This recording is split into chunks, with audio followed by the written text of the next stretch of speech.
Good afternoon, my brothers and sisters. We come to you midweek Bible lesson for this week. Just first of all, giving God praise and thanks for all that He has done for us in our lives. We come to acknowledge that He has been better to us than we have been to ourselves. And we just thank Him just for this day in which you have blessed us with. Some declare that it is another day's journey, and I'm glad about it. I'm just so glad that God allowed me to wake up this morning, starting me on my way. So I just come to give Him glory and praise for all those blessings He has bestowed upon us in our life. This week we want to look at 1 Kings, the 20th chapter. 1 Kings, the 20th chapter. Begin reading at the 23rd verse, and we will read a few verses down from there. The Bible records in the King James Version. It says, "And the servants of the king of Syria said unto him, Their gods are gods of the hills. Therefore they were stronger than we. But let us fight against them in the plains, and surely we will be stronger than they are. And do this thing, take the kings away, every man out of his place, and put captains in their room. And number thee an army like the army that thou hast lost, horse for horse, and chariot for chariot, and we will fight against them in the plains, and surely we shall be stronger than they. And he hearkened unto their voice, and did so. And it came to pass at the return of the year that Benhadad numbered the Syrians, and went up to Aphax to fight against Israel. And the children of Israel was numbered, and were all present, and went against them. And the children of Israel pitched before them like two little flocks of kids. But the Syrians filled the country.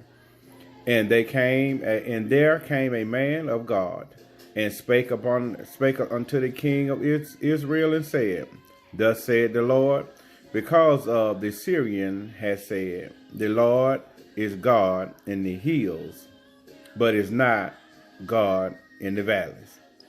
Therefore I will deliver all this great multitude into thy hands, and you shall know that I am the Lord." My brothers and sisters, I want to choose as a subject on this day, if He's God on the mountain, He's God in the valley. My brothers and sisters, all of us, upon the sound of my voice, all of us face some valley experiences in our life. And sometimes when we face those valley experiences in our life, sometimes we be in a place in our life where it seems like we are outnumbered, like we are surrounded, and we look like we are totally helpless in our situation of life. That must have been the way that Israel felt on this day. The year before, Benhadad had brought 32 kings and their armies against Syria, and God brought a wonderful victory. But now Benhadad is back. In other words, he's coming back to get revenge. A servant has convinced him that Israel God is the God of the mountaintop, but their God is the God of the valley. I want you to understand, my brothers and sisters, when you look at Israel God is only a singular God. Israel God is capitalized as an individual person that is fighting for Israel. But the Bible declares here that it says that the servant, my brothers and sisters, he is convinced himself that Israel God is the God of the mountaintop, but their gods, small g, with an S on the end of it, is the God in the valley. If they could get Israel into a battle in the valley, they would be victorious. I want to let you know, my brothers and sisters, it don't make no difference where you at in your situation of life, on the mountaintop or in the valley. I want to let you know that God is still the same God on the mountaintop that He is in the valley. We have to learn to trust, lean, and depend on God.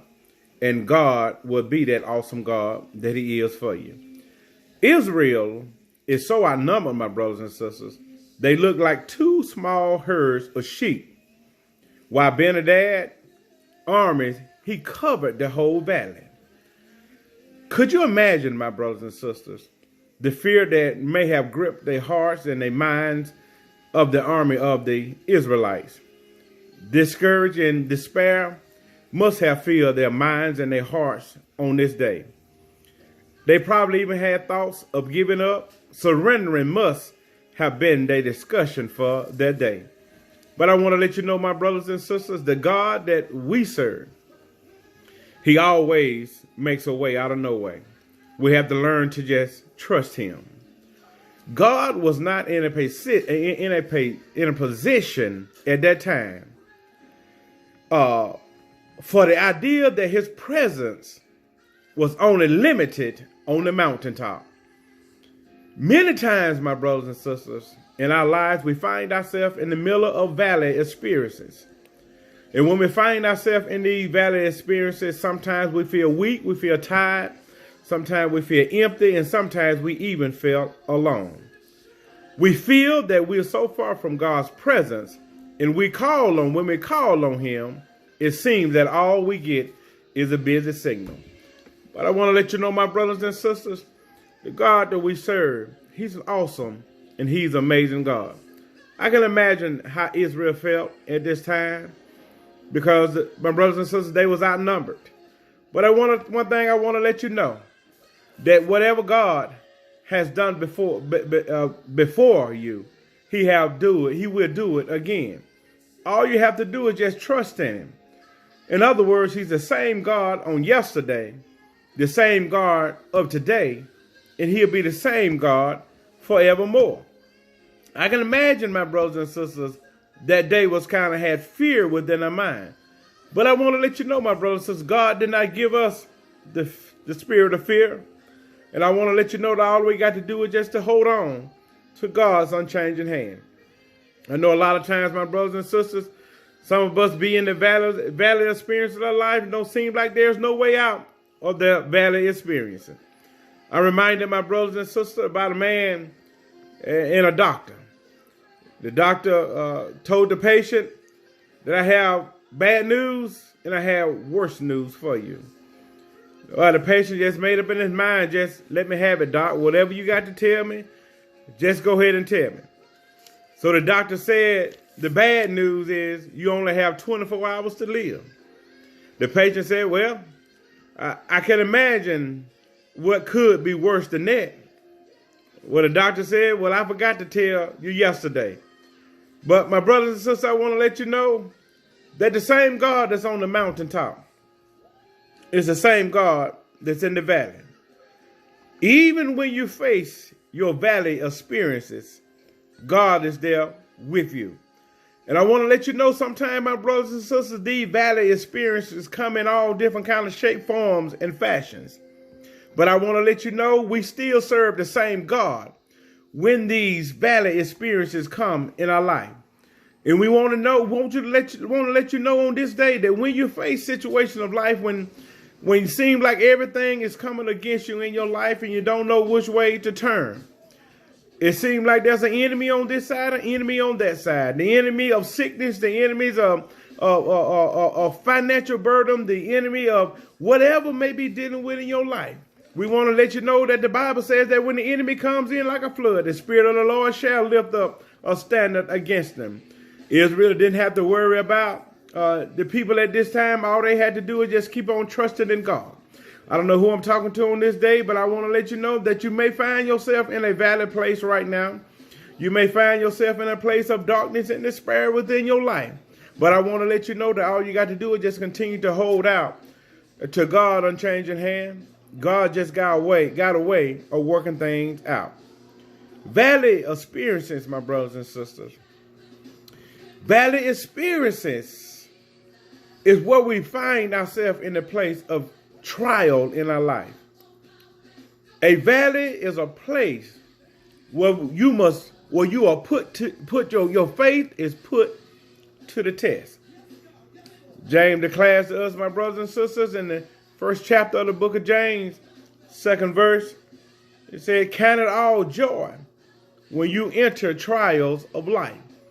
And my brothers and sisters, all of us in this life will face some trials, and all of us will face some tribulation within our life. The Bible did declare in John the 16th chapter, verse number 33. Jesus said, in me you will have peace, but he said, in this life you will have tribulation.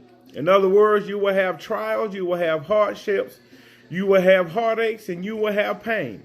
You will have misunderstanding, you will have difficulty. But Jesus says, in this life you will have tribulation, but be of good cheer. For he said that I have overcome the world. And I know sometimes, my brothers and sisters, it seems like it's hard that you're not able to make it through these situations in life. But I just say, if you just put your hands in God's hand, God just got a way of working things out. So when you're standing, my brothers and sisters, on the mountaintop of your life, you feel like you can't be touched. But I want to let you know that when you get in the place of the valley experience of your life, I want to let you know that the same God that's on the mountaintop is the same God is in the valley. My brothers and sisters, when you get into a place or situation of life and you don't know which way to turn, no matter how hard the situation is, you can find rest and promise in God that he'll always be with you. Say it in the word that he will never leave you, nor will he forsake you. Deuteronomy the 36th chapter, verse number 6. It says, be strong and of good courage. Fear not, nor be afraid of them. For the Lord thy God, it is he that goes with you, and he will not fail thee nor forsake you. So I want to let you know, my brothers and sisters, we have to just learn to lean and depend on Jesus. Israel was in a predicament at this time, but we learned that God is everywhere. The Bible declares that he neither sleeps nor he slumbers. I want to let you know, no matter what you find yourself going through right now, you might have just come out of a mountaintop experience and feel like that nothing can touch you right now. But I want to let you know that sometimes we got to go down in the valley. But I want to let you know, while you was on the mountaintop, while you were praising God, why everything was going fine, why the money was there and your health was good and everything seemed to be going fine. The same God, when everything seems to break down in your life, is the same God when everything was breaking up in your life. So I come to encourage you on this day just to hold on to God's unchanging hand. He's the same God in the bad times as he is in the good times. When it's on and popping, still trust God. When it's not going the way you wanted to go, just still trust God. God is able to bring you out of all of your experiences. In Israel's times, my brothers and sisters, since the days of Joshua, Israel's soldiers had a reputation of being superior fighter than in the hills than they was in the valleys. My brothers and sisters, because they did not have chariots for battle.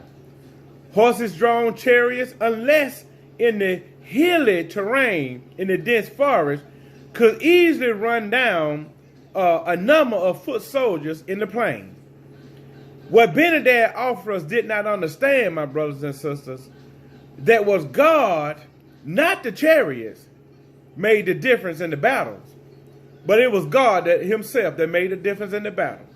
So I want to let you know, my brothers and sisters, no matter how you may find yourself outnumbered, no matter how big your enemy may be, the God that we serve, he is bigger than any force that you can face in your life.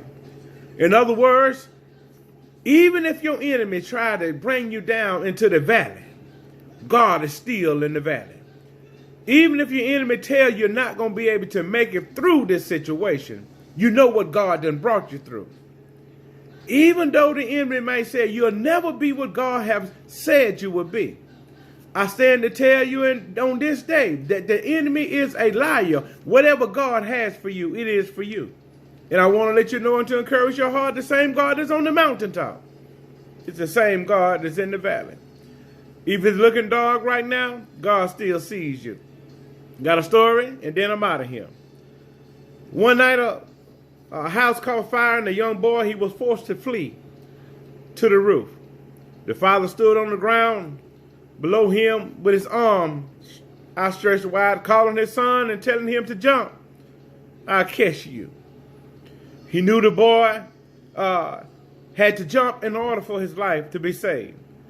All the boy could see, however, was the flames, the smoke, and the blackness of the smoke. As he could imagine, he was afraid. And he was afraid to leave the roof. His father kept yelling to him, "Jump, I'll catch you." But the boy protested, "Daddy, I can't see you." The father replied, "But I can see you, and that's all that matters." I come to tell somebody on this day, no matter what you find yourself going through in life, God sees everything you're going through. You may not be able to see your way out of your situation of life, but God still sees you. You may feel that there's no light and can't see any light at the end of the tunnel, but God still sees you. In other words, my brothers and sisters, if he has to reach way down in the valley, he'll pick you up. In other words, there's nowhere that you can find yourself that's outside of the presence of God. His presence will always be there. All we have to do, like Proverbs 3:5 said, trust in the Lord with all of thy heart and lean not on thy own understanding. And we just have to learn how to trust the Lord, my brothers and sisters. In other words, I said that to say this, it don't matter, make no difference where you at, what you're going through, and you may feel like you're not able to make it. But I want to let you know God is there all the time. The songwriter said God is there all the time. Not some of the time, but he's there all the time. All you got to do is trust, lean, and depend on him, and he will see you through. And I come to encourage your heart on this day if you find yourself in a situation of life and you feel like you may be in the valley.